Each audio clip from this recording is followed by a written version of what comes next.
Vamos dar inicialmente a palavra ao nosso companheiro, que representa a União Espírita Mineira, nosso companheiro Marival, que fará a prece inicial. Amados irmãos, com nossos corações em prece, buscamos a divina presença de Jesus no nosso sentimento para rogar em favor de todos os eventos que buscam consolar e esclarecer em nome do Mestre.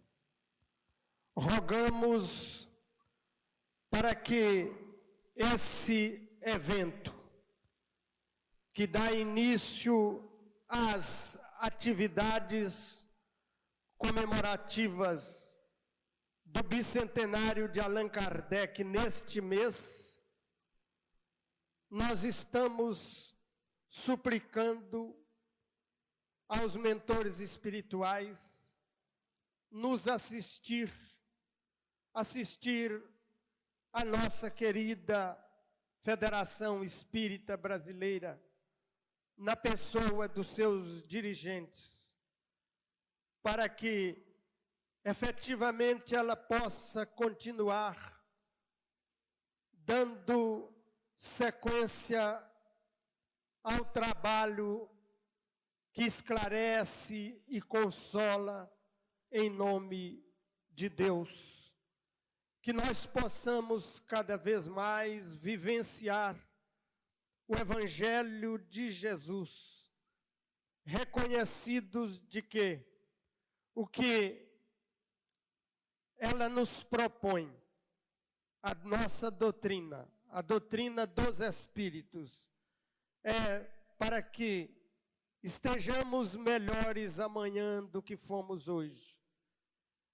Que dentro das nossas possibilidades, busquemos nos identificar como ceareiros do Cristo, conscientes de que a melhor maneira de ganhar é servir.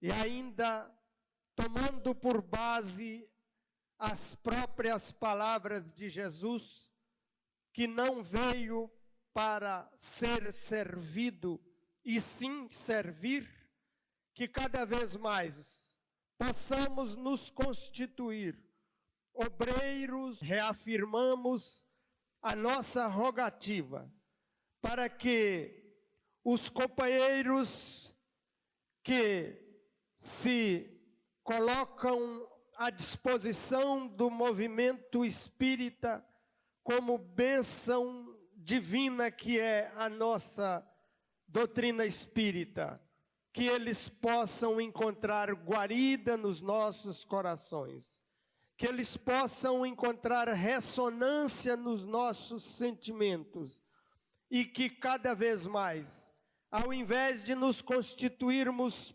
problemas, que nós busquemos ser soluções, sejam através das federativas estaduais, seja através da vibração, da participação, do sentimento de cada um de nós.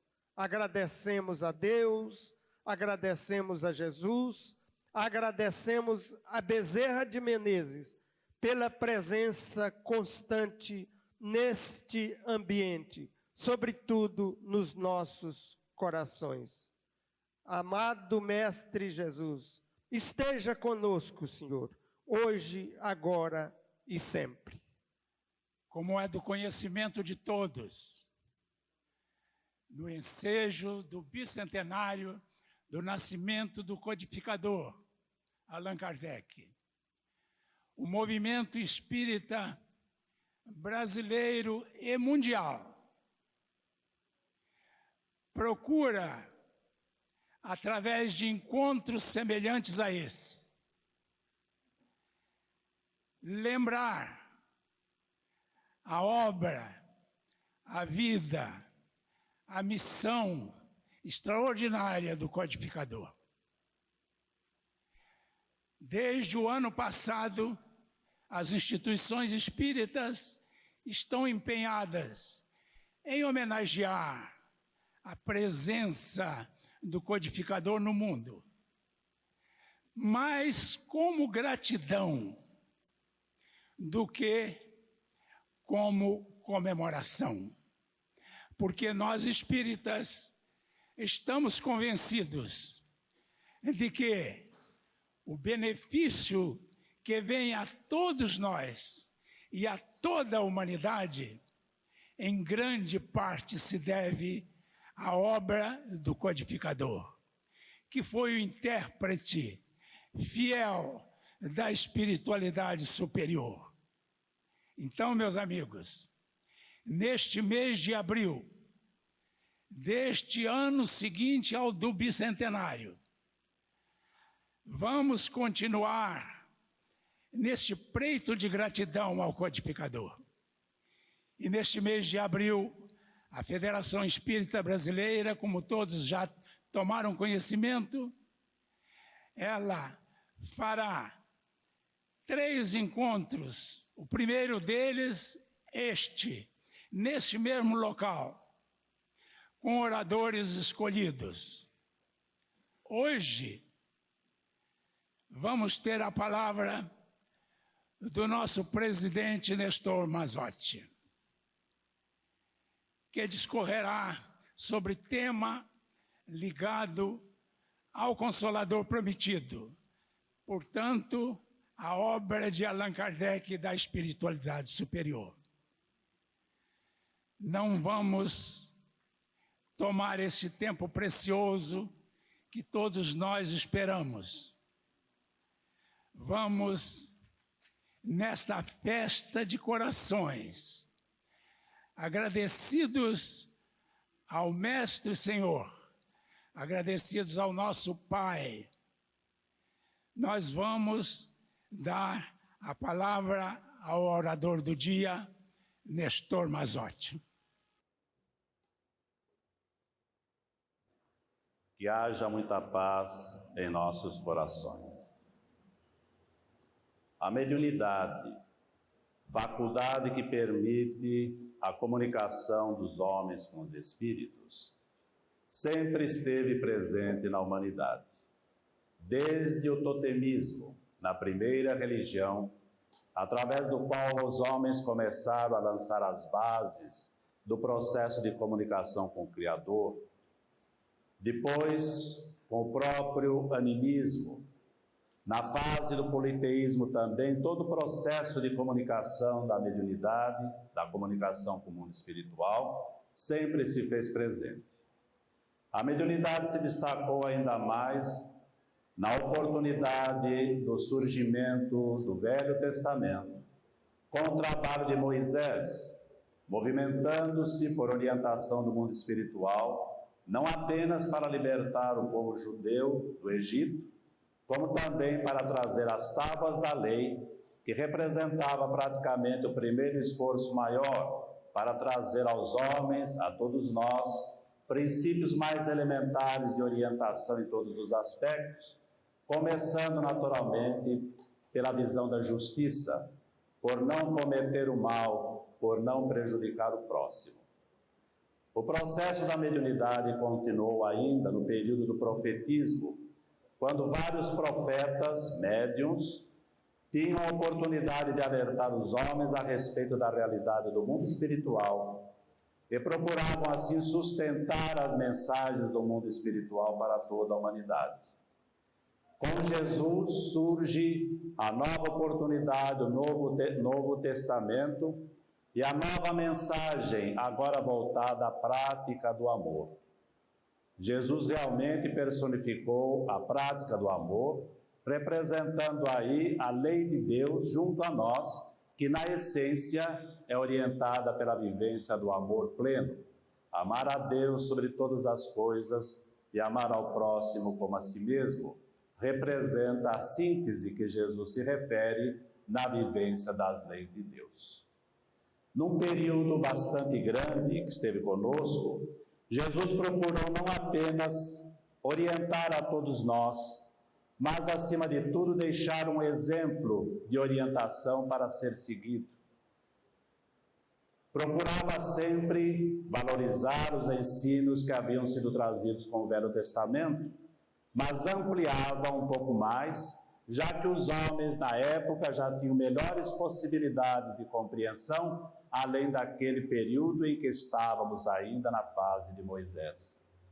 Era a razão disto que Jesus procurava ratificar aqueles pontos que o Velho Testamento trazia, mas enfatizando agora não apenas o não prejudicar o próximo, mas, acima de tudo, em colocar em prática, em fazer realmente o bem e não apenas deixar de fazer o mal, como destaca, acima de tudo, os princípios das tábuas da lei.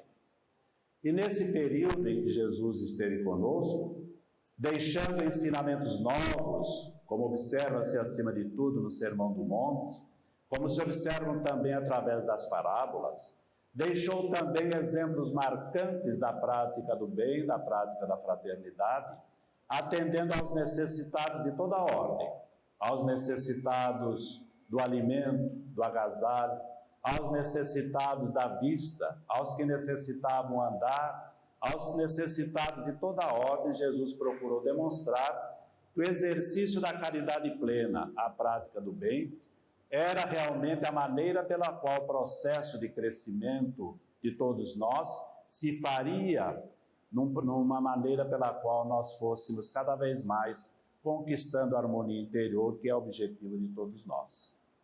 Mas Jesus naturalmente tinha um programa aqui presente na nossa terra, e deixando o seu ensino, deixando o seu exemplo, procurava já voltar ao mundo espiritual, esperando que aquilo que fosse fruto do seu trabalho pudesse ser tocado na sensibilidade de todos.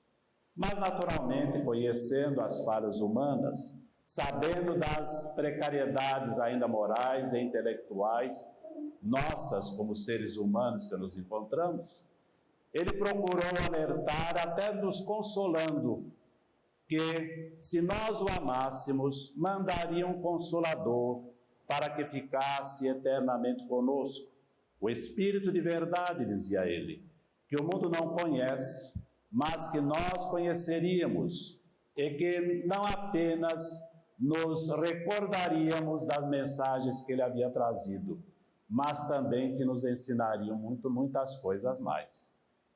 A colocação de Jesus a respeito do Consolador, esta promessa que ele deixou, ele procurou naturalmente praticar através do tempo, dando condições para que nós realmente começássemos a compreender melhor a sua mensagem. Porque, a despeito do exemplo marcante que ele deixou a todos nós, a despeito do testemunho dos seus discípulos, dos seus apóstolos, a despeito do esforço dos primeiros cristãos que deixaram vivos exemplos de dedicação à mensagem renovadora do Evangelho e a uma mudança de hábitos interiores voltada ao bem, a maioria de todos nós aqui na Terra acabamos por deturpar os seus ensinos, acabamos por distorcer as suas informações e acabamos por praticamente jogar um processo pelo qual nós não caberíamos entendendo muito bem a mensagem que trazia Jesus para todos os homens. Era necessário, então, um momento de restabelecimento, porque muitas guerras eram feitas em nome do Cristo, que não havia propagado guerra alguma. Muitas distorções e desvios eram feitos e era sonegado, inclusive, muitas informações do Evangelho a toda a humanidade que estava carente desses Evangelhos. Mas, a seu tempo, começou gradativamente a ser criado condições para que os homens retornassem ou buscassem nova compreensão a respeito do Evangelho que Jesus havia deixado. Já no período da Renascença, já no período também chamado da Reforma, Houve reações procurando libertar o evangelho que antes era desconhecido da população, era restrito praticamente apenas àqueles iniciados que estavam conhecendo, estavam estudiosos dos ensinos do evangelho. E além desse período em que se começou a buscar realmente a fonte constante do evangelho, procurou-se também e se desenvolveu também o homem através da conquista de novos conhecimentos. Houve um desenvolvimento maior no campo da arte, a ciência foi se libertando das algemas da própria religião da época, a filosofia foi se libertando e acabou havendo o processo, inclusive, do iluminismo, destacado acima de tudo na França, que permitiu ao homem a começar a desenvolver mais ainda a capacidade do raciocínio, da análise, aceitando apenas aquilo que a sua razão realmente tornava viável, a sua aceitabilidade, a aceitabilidade das ideias que se apresentavam então. E nesse processo gradativo, o homem começou a verificar ou querer colocar um distanciamento entre a ciência e a religião, entre a fé e a razão, achando que nenhuma nem outra podiam conviver de forma harmoniosa.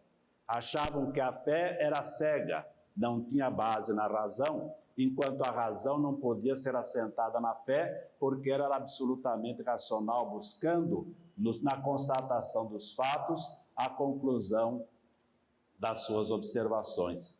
Por outro lado, a ciência achava que não podia conciliar com a religião, porque ela vivia em torno dos fatos, daquilo que realmente descobria, e a religião se limitava mais a fazer revelações que nem sempre tinha condições de explicar racionalmente.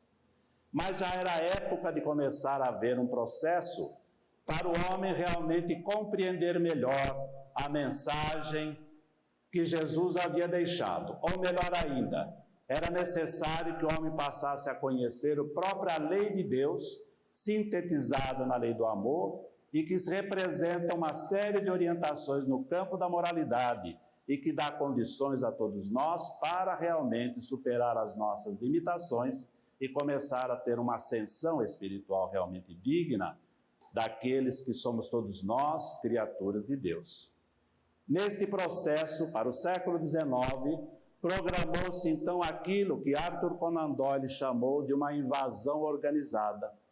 Ou seja, o mundo espiritual programou de tal maneira que no século XIX uma série de fenômenos começaram a ocorrer, chamando a atenção para o fenômeno da mediunidade.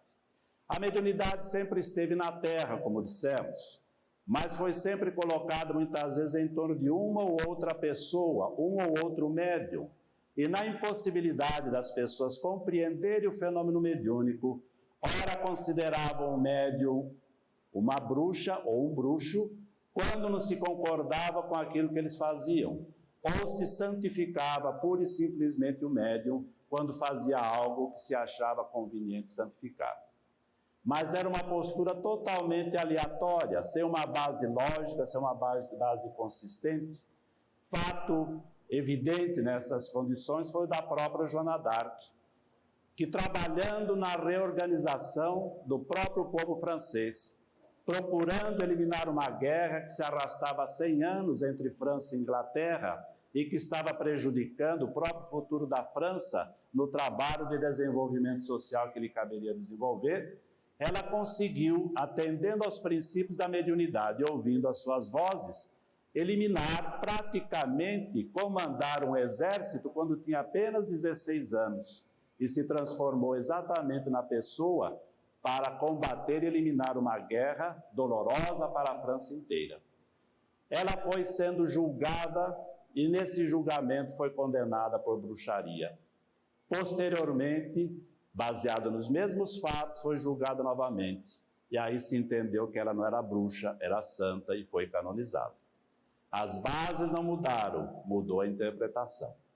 Mas no século XIX, essa invasão organizada a que se refere Conan Doyle, os espíritos começaram a chamar a atenção em Hydesville, no estado de Nova York, em 1848, em 31 de março. Mas logo depois se espalhou também pela Europa através de um fenômeno na época chamado de mesas girantes. Eram mesas que as pessoas se encontravam ao seu redor e as mesas giravam, se movimentavam, dançavam, davam pancadas, e acabou sendo uma espécie de coqueluche na época para todo o povo, já que era um processo de distração também para todas as pessoas. E mais, permitia inclusive que se conversasse com certos espíritos ou a própria mesa, tratando dos assuntos triviais que são comuns a todos nós no nosso dia a dia. Isso, de um lado, a população acabou usando esse fenômeno para uma distração. Mas homens sérios começaram a olhar nesse fenômeno algo muito significativo, muito importante, e que, por certo, daria condições de compreender melhor os problemas da humanidade e trazer soluções para as inquietações do homem já naquela época. Em decorrência disto, houve fatos em que homens sérios conversando chegou, inclusive, na consideração do professor Hippolyte Léon Denisard Rivaio.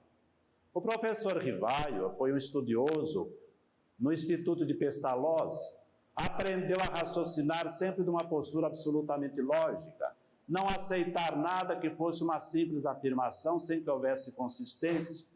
Tudo o que ele procurava verificar, colocava dentro de um princípio de lógica, dentro de uma base científica, e verificando se realmente aquilo que era colocado tinha raízes no campo da lógica natural, ou pelo menos apresentavam a opinião de um grupo bem maior de pessoas. Era um magnetizador também, além de professor.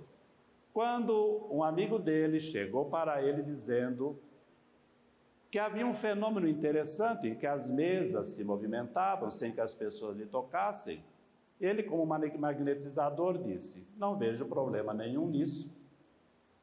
Uma vez que nós podemos magnetizar pessoas, pode-se também magnetizar objetos e fazê-los funcionar. Mas logo depois, o mesmo amigo do professor Rivaio disse: mas há um detalhe a mais. Nessas mesas que se movimentam, para elas, faz-se perguntas e elas respondem. Estabelece-se uma conversação e elas conversam com as pessoas que estão ao seu redor. Ao que o professor Rivaio disse: isto eu já não posso aceitar, salvo se me provarem que a mesa tem cérebro para raciocinar, nervos para sentir e que possa se tornar sonâmbula.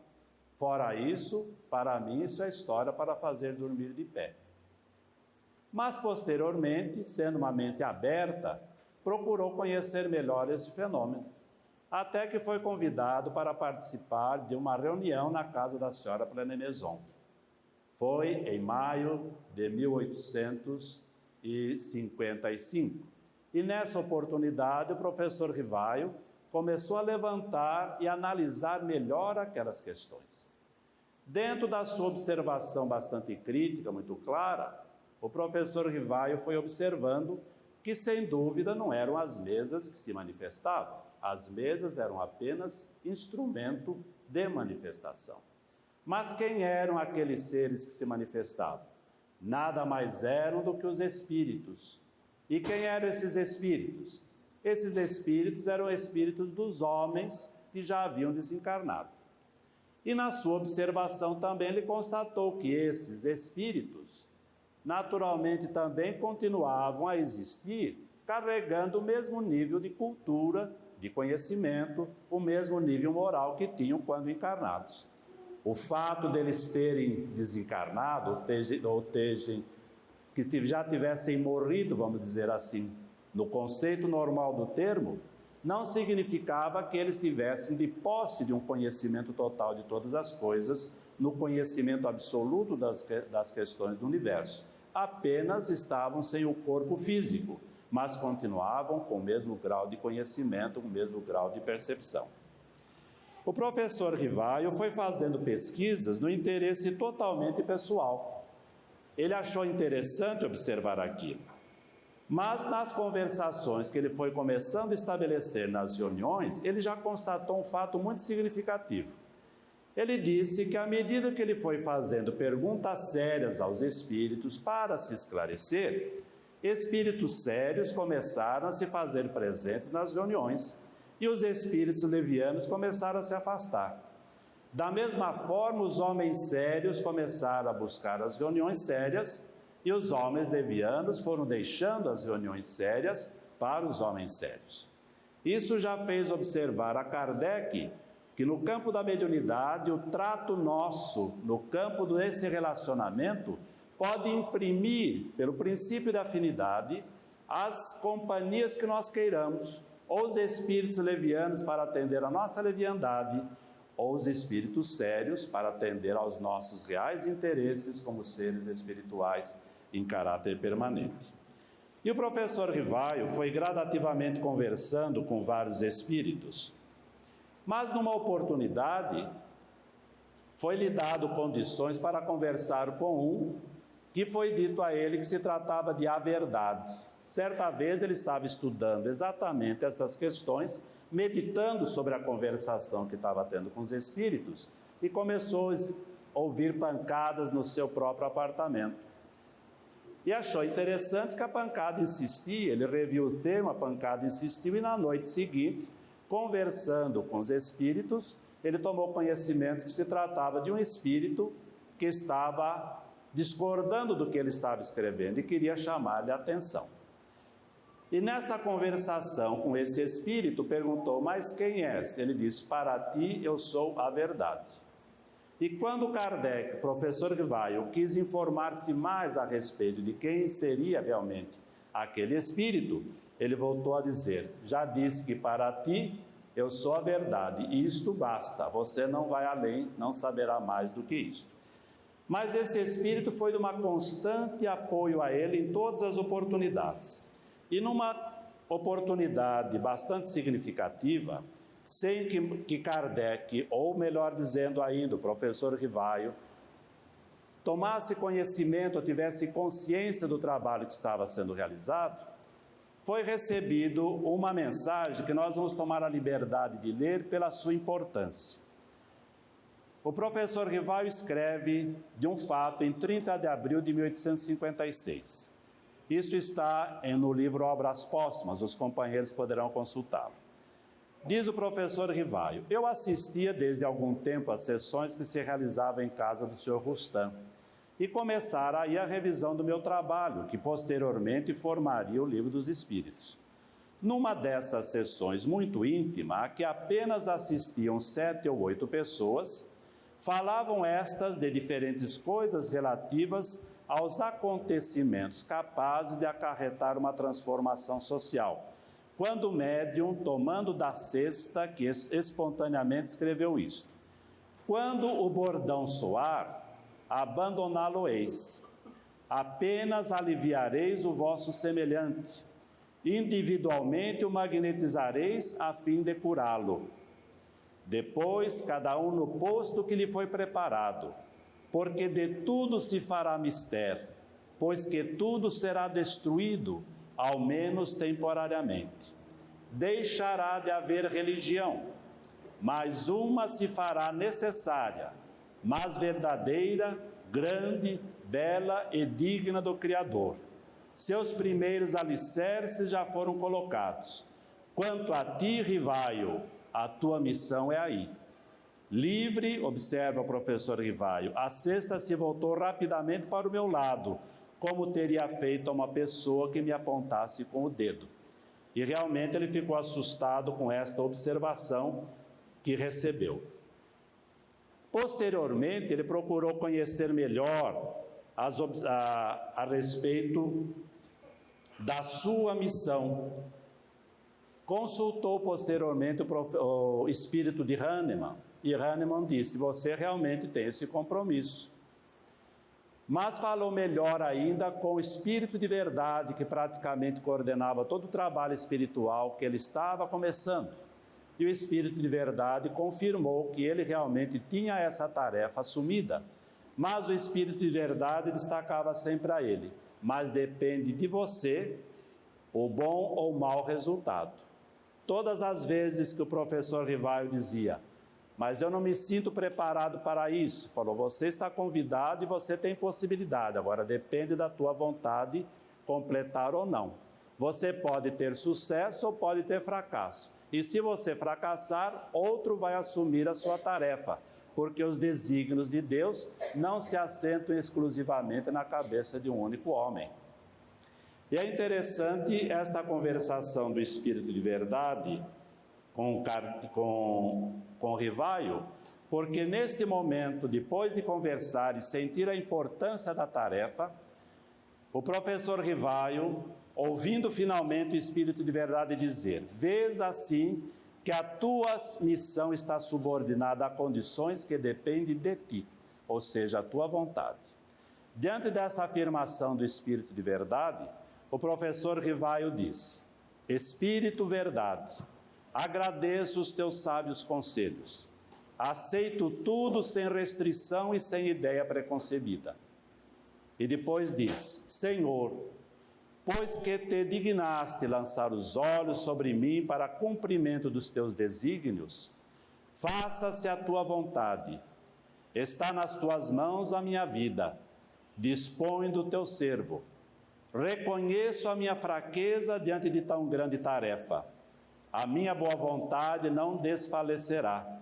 As forças, porém, talvez me traiam. Supre a minha deficiência.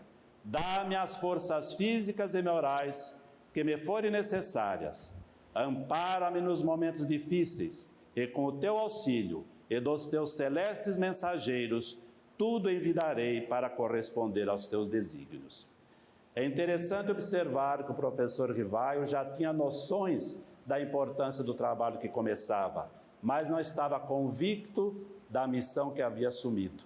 Mas no momento em que ele se convenceu desta missão, ele se colocou totalmente a serviço do compromisso espiritual que havia assumido. E realmente desenvolveu um trabalho intenso a partir daí. Fez um trabalho muito grande, pois procurou desenvolver um trabalho de pesquisa bastante grande, voltado ao reconhecimento das verdades que através da mediunidade chegava ao mundo agora em nova época, em nova fase. Já não era o momento de aceitar ou não aceitar pura e simplesmente, mas era necessário passar tudo pelo crivo da razão, porque era necessário estabelecer o vínculo da fé com a razão. Era necessário compreender melhor as leis de Deus que a ciência descobre, mas as mesmas leis de Deus que a religião revela.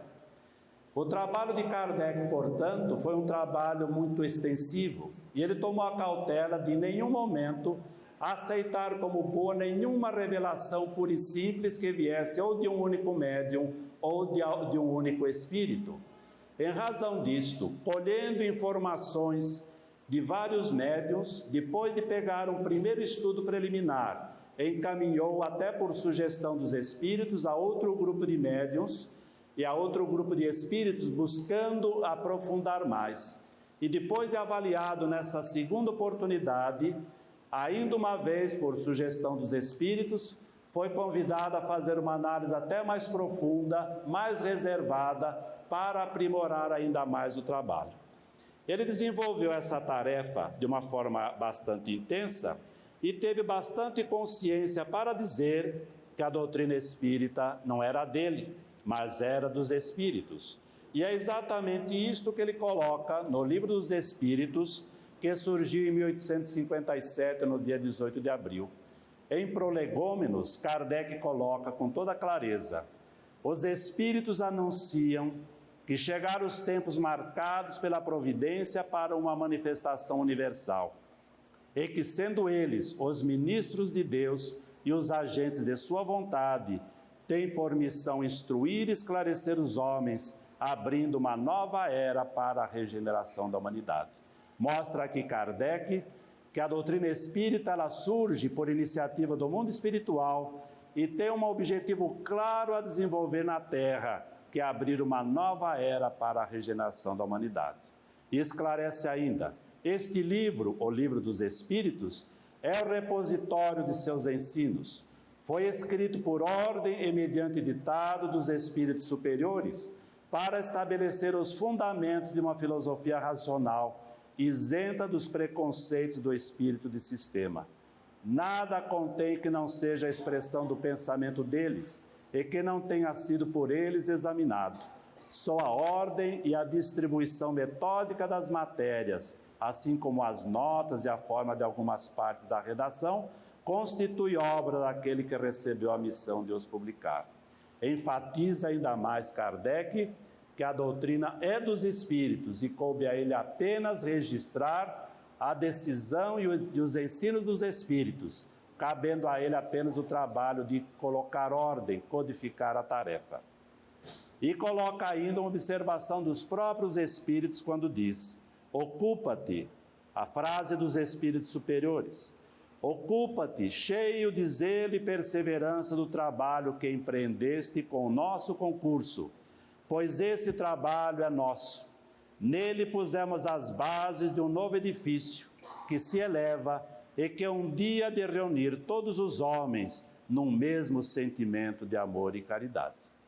Nós observamos assim a colocação tanto de Kardec como dos espíritos superiores, observando que nos ensinos dos espíritos, ou na doutrina espírita, está bastante clara a orientação dos espíritos superiores e que coube a Kardec, com a grandiosidade espiritual que lhe era própria, com a lucidez que lhe era adequada, com a humildade que engrandecia o seu espírito, colocar-se na posição de alguém que estava registrando as orientações que vinham do mundo espiritual e que a ele, naturalmente, tinha mais condições de compreender esses ensinos e deixar para todos nós.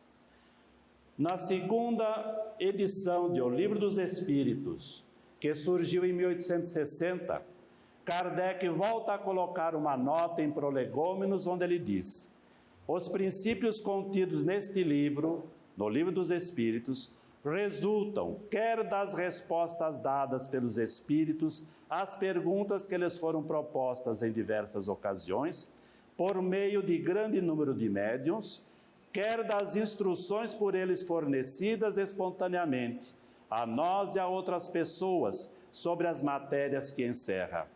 E o todo foi coordenado de maneira a apresentar um conjunto regular e metódico, e não foi entregue à publicidade, senão depois de ter sido revisto várias vezes, cuidadosamente, e corrigido pelos próprios espíritos.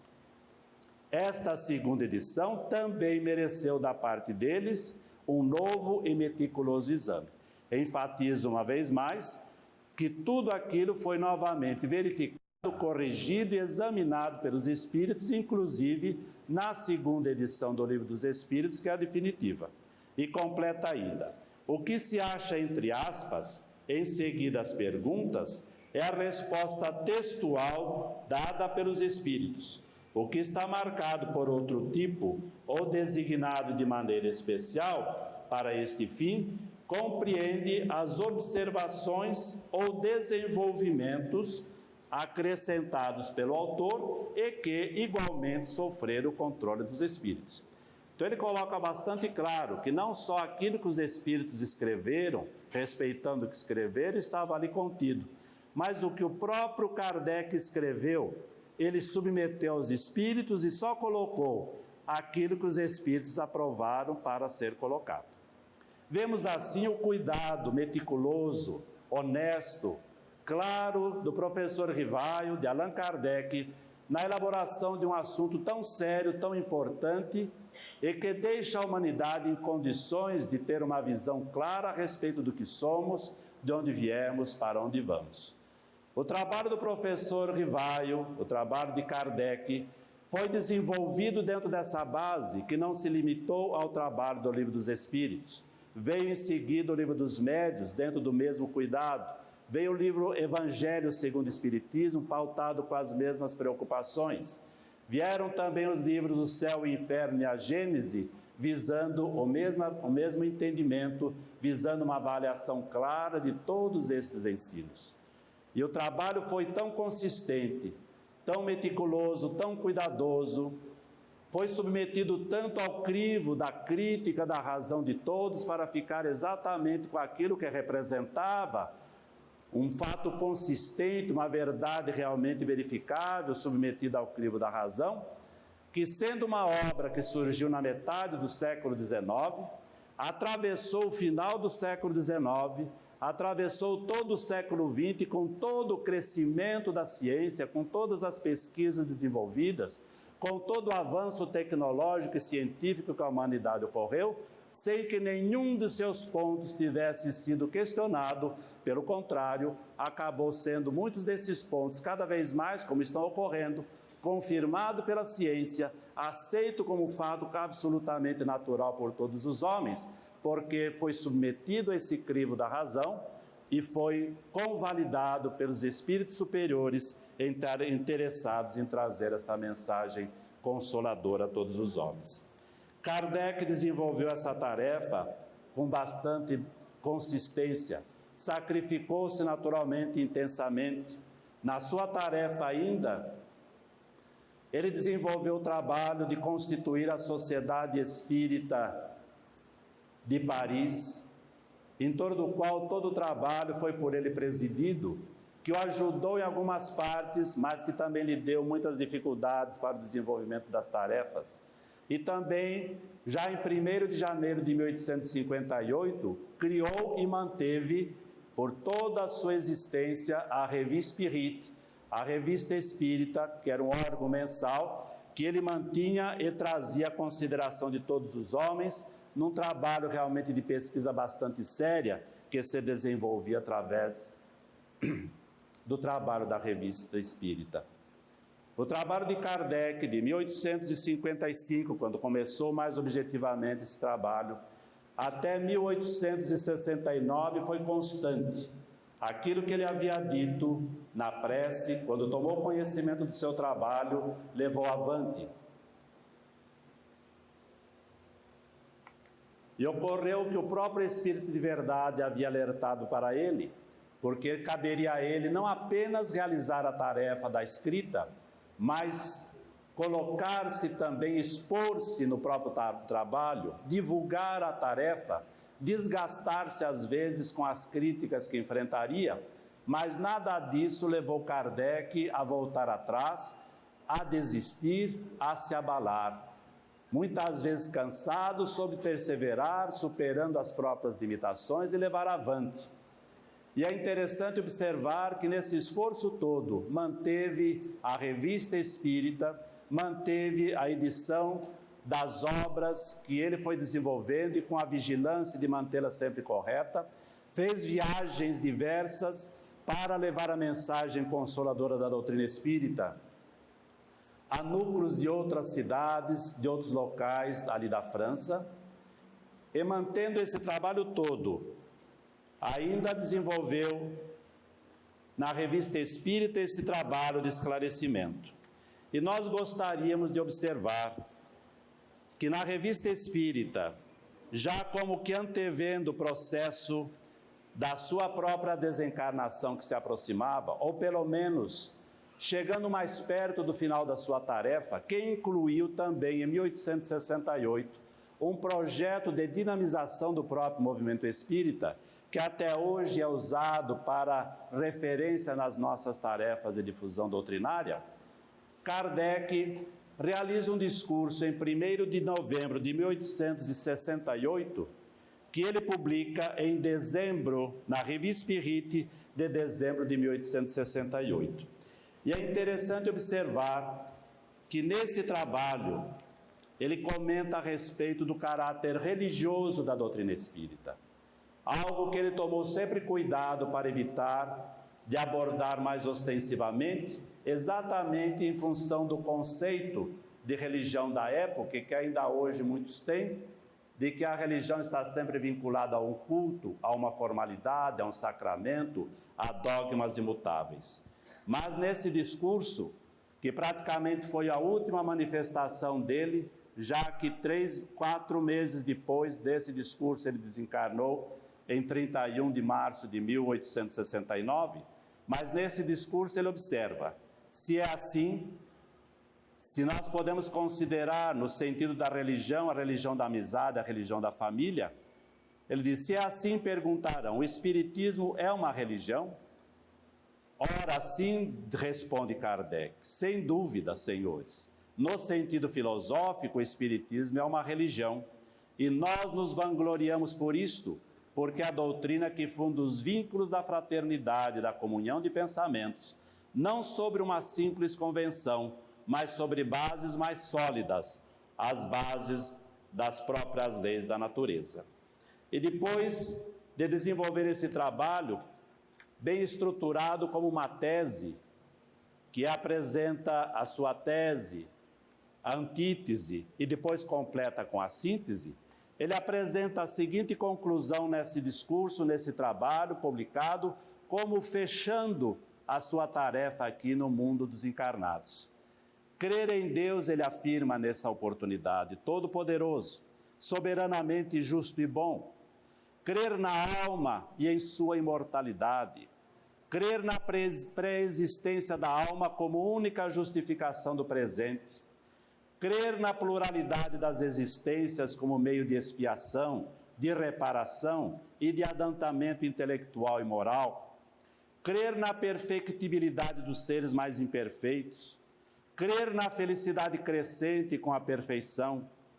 Crer na equitativa remuneração do bem e do mal, segundo o princípio, a cada um segundo as suas obras. Crer na igualdade da justiça para todos, sem exceções, favores nem privilégios para nenhuma criatura. Crer na duração da expiação limitada à da imperfeição. Crer no livre-arbítrio do homem, que lhe deixa sempre a escolha entre o bem e o mal. Crer na continuidade das relações entre o mundo visível e o mundo invisível. Crer na solidariedade que religa todos os seres passados, presentes e futuros, encarnados e desencarnados. Considerar a vida terrestre como transitória e uma das fases da vida do espírito que é eterno. Aceitar corajosamente as provações em vista de um futuro mais invejável que o presente. Praticar a caridade em pensamentos, em palavras e obras, na mais larga acepção do termo. Esforçar-se cada dia para ser melhor na véspera, extirpando toda a imperfeição de sua alma. Submeter todas as crenças ao controle do livre exame e da razão, e nada aceitar pela fé cega. Respeitar todas as crenças sinceras, por mais irracionais que nos pareçam, e não violentar a consciência de ninguém. Ver, enfim, nas descobertas da ciência, a revelação das leis da natureza, que são as leis de Deus. Eis o credo, a religião do Espiritismo, religião que pode conciliar-se com todos os cultos, isto é, com todas as maneiras de adorar a Deus. É o laço que deve unir todos os espíritas numa santa comunhão de pensamentos, esperando que ligue todos os homens sob a bandeira da fraternidade universal.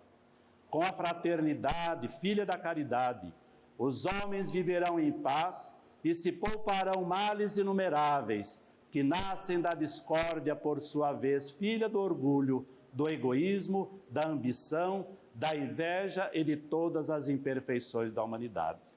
O Espiritismo dá aos homens tudo o que é preciso para a sua felicidade aqui na terra, porque lhes ensina a se contentarem com o que têm. Que os espíritas sejam, pois, os primeiros a aproveitar os benefícios que ele traz e que inaugurem entre si o reino da harmonia que resplandecerá nas gerações futuras. Kardec, assim, com este discurso, completava a sua obra, aquilo que estava marcado quando ele falou da primeira revelação da sua missão, quando dizia que cabia a ele construir as bases de uma verdadeira religião, grande, nobre e digna do Criador. 5 séculos antes deste fato, no último quartel do século XIV, conforme nos relata Humberto de Campos, no livro Brasil, Coração do Mundo, Pátria do Evangelho, Jesus visitava a Terra mais uma vez, procurando encaminhar as soluções naturais e adequadas ao progresso da humanidade inteira. E junto a um dos seus assistentes, Relil, ele procurou localizar um espaço onde poderia lançar as bases do cristianismo redivivo desde o começo, para que pudesse realmente dar condições para que a sua mensagem, que havia sido deixada há tanto tempo, pudesse ser resgatada de forma natural, evidenciada nos termos e dentro das características que ele exemplificou junto a todos os homens. E localizando aqui nas terras da América o espaço adequado para este período, ele procurou destacar, depois de localizar este espaço adequadamente, falando para Eliú, ele disse: para esta terra maravilhosa e bendita, será transplantada a árvore do meu evangelho de piedade e de amor. No seu solo dadivoso e fertilíssimo, todos os povos da terra aprenderão a lei da fraternidade universal. Sob estes céus serão entoados os hosanas mais ternos à misericórdia do Pai. Tu, Eliú, te corporificarás na terra, no seio do povo mais pobre e mais trabalhador do Ocidente. Instituirás um roteiro de coragem, para que sejam transpostas as imensidades desses oceanos perigosos e solitários, que separam o velho do novo mundo. Instalaremos aqui uma tenda de trabalho para a nação mais humilde da Europa, glorificando os teus esforços na oficina de Deus. Aproveitaremos o elemento simples de bondade, o coração fraternal dos habitantes destas terras novas, e mais tarde ordenarei a reencarnação de muitos espíritos, já purificados no sentimento da humildade e da mansidão, entre as raças oprimidas e sofredoras das regiões africanas, para formarmos o pedestal da solidariedade do povo fraterno, que aqui florescerá no futuro, a fim de exaltar o meu evangelho nos séculos gloriosos do porvir. Aqui, Eliú, sob a luz misericórdia das estrelas da cruz, ficará localizado o coração do mundo. E realmente uma série de tarefas foram desenvolvidas. Eliú reencarnou, desenvolveu um trabalho intenso para movimentar os recursos da navegação e acabou possibilitando, por esta ação orientada pelo mundo espiritual, a descoberta da América e a descoberta do Brasil. E quando da descoberta do Brasil, Jesus presente dirigiu-se a um dos seus elevados mensageiros na face do orbe terrestre, que em meio ao divino silêncio da multidão espiritual, sua voz ressoou com doçura, conforme nos relata Humberto de Campos. E chamando esse seu servidor, diz: Ismael, manda o meu coração que doravante sejas o zelador dos patrimônios imortais, que constituem a terra do cruzeiro. Recebe-a nos teus braços de trabalhador devotado da minha seara, como a recebi no coração, obedecendo às sagradas inspirações do nosso Pai. Reúne as incansáveis falanges do infinito que cooperam nos ideais sacrossantos da minha doutrina e inicia desde já a construção da pátria do meu ensinamento. Para aí transplantei a árvore da minha misericórdia e espero que a cultives com a tua abnegação e com o teu sublimado heroísmo. Ela será a doce paisagem delatada do Tiberíades, que os homens aniquilaram na sua voracidade de carnificina. Guarda este símbolo da paz, e inscreve na sua imaculada pureza o lema da tua coragem e do teu propósito de bem servir a causa de Deus. E, sobretudo, lembra-te sempre de que estarei contigo no cumprimento dos teus deveres, com os quais abrirás para a humanidade dos séculos futuros um caminho novo, mediante a sagrada revivescência do cristianismo. E realmente, logo no início da descoberta do Brasil, Ismael já começa as suas atividades, busca amigos, companheiros, espíritos que possam cooperar nesse trabalho de reerguimento, de recristianização da terra, resgatando as expressões mais puras do cristianismo que Jesus deixou na terra. E nós encontramos aqui na própria história do Brasil, na metade do século XVI, já os espíritos que vieram para cá, distanciando-se das escolas da Europa, para resgatar aqui na simplicidade o Evangelho tal qual Jesus havia colocado, na simplicidade da selva, no contato com silvícolas, no contato com os homens mais simples, mas trazendo novamente a mensagem clara, cristalina e pura que o Evangelho de Jesus havia deixado há tanto tempo.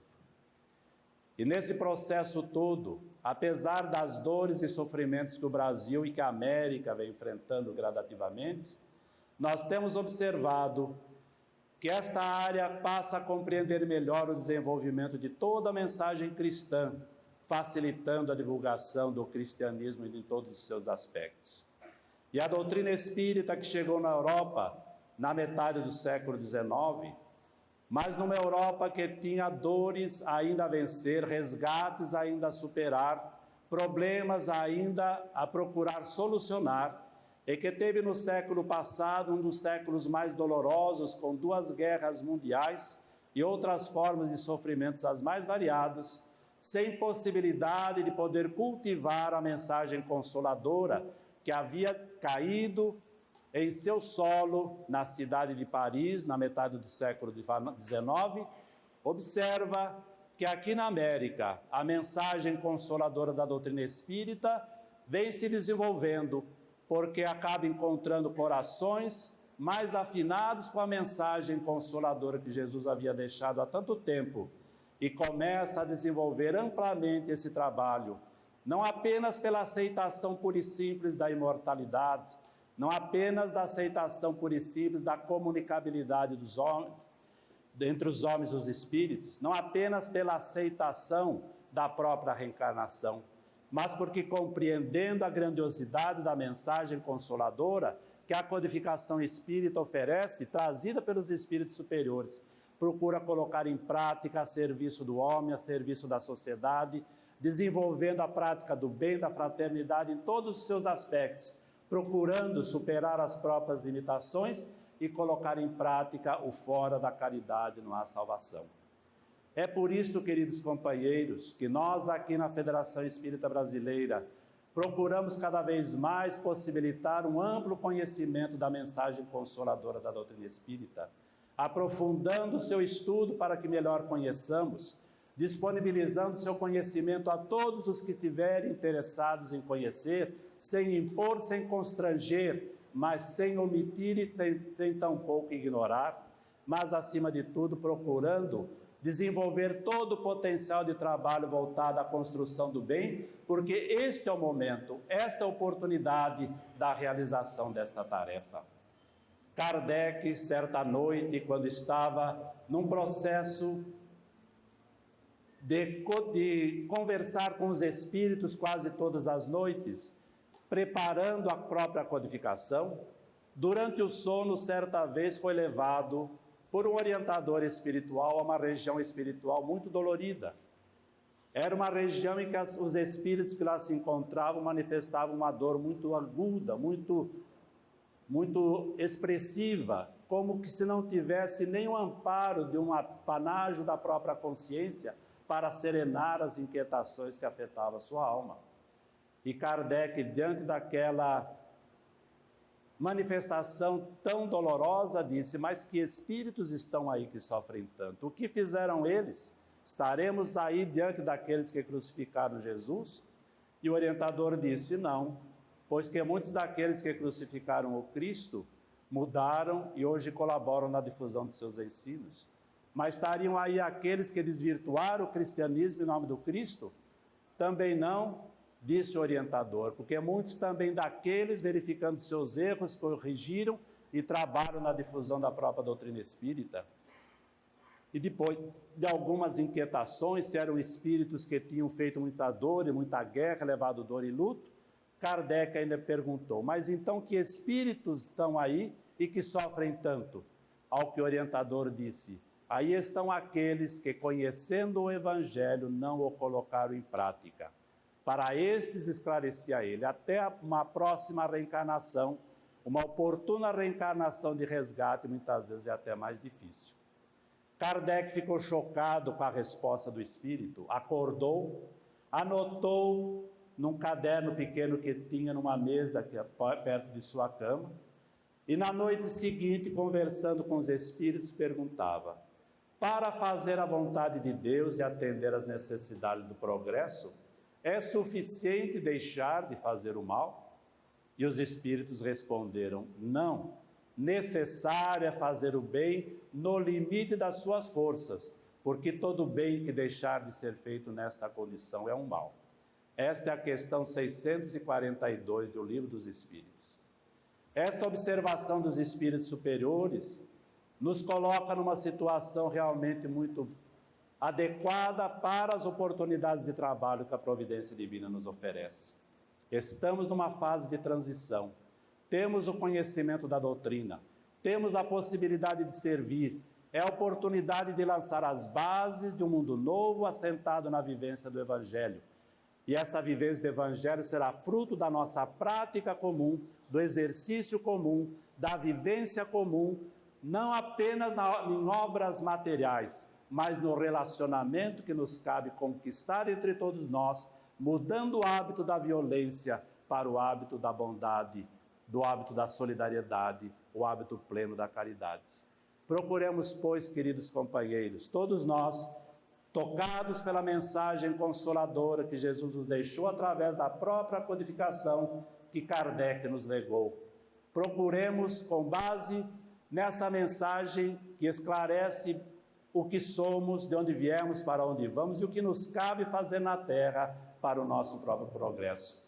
Procuremos ocupar bem o nosso tempo, dedicando todo instante a serviço dessa mensagem consoladora, porque, indubitavelmente, quanto mais nós fizermos, mais nós seremos beneficiados e mais nos sentiremos em paz quando observarmos no futuro que, se o mundo melhorou, é porque nós também tivemos condições de dar a nossa, mesmo que pequena, contribuição e ficaremos em paz junto à nossa própria consciência.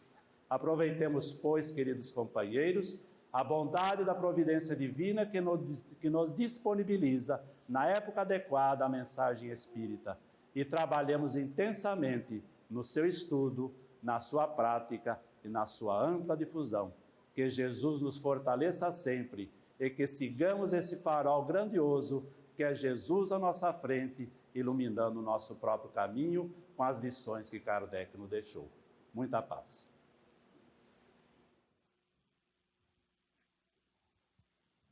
Meus amigos, estamos ao fim desta festa espiritual, festa de corações. Quando foi relembrada a obra da sua vida, no entender do próprio Allan Kardec, é com emoção que agradecemos a espiritualidade que aqui está presente e que ontem ainda se manifestou dizendo que estaria conosco. E agradecemos também a todos os companheiros presentes e que a paz do nosso Mestre Senhor esteja em nossos corações.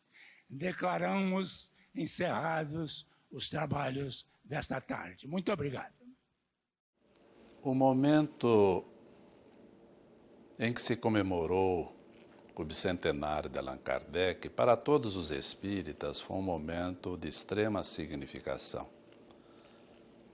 O trabalho que Allan Kardec fez na difusão e na elaboração da própria doutrina espírita, trazendo para a humanidade o Consolador que Jesus havia prometido e levando com sucesso a sua tarefa, deixando uma doutrina clara, consoladora, esclarecedora, revelando a verdade conforme diz a própria promessa de Jesus, representa para todos aqueles que passaram a compreender melhor a doutrina espírita, entender a sua importância na vida de cada um, entender a importância na vida social, entendemos que a doutrina espírita, nesse aspecto, traz uma solução enorme para todos nós. E o trabalho de Kardec, naturalmente, merece um alto reconhecimento de todos nós.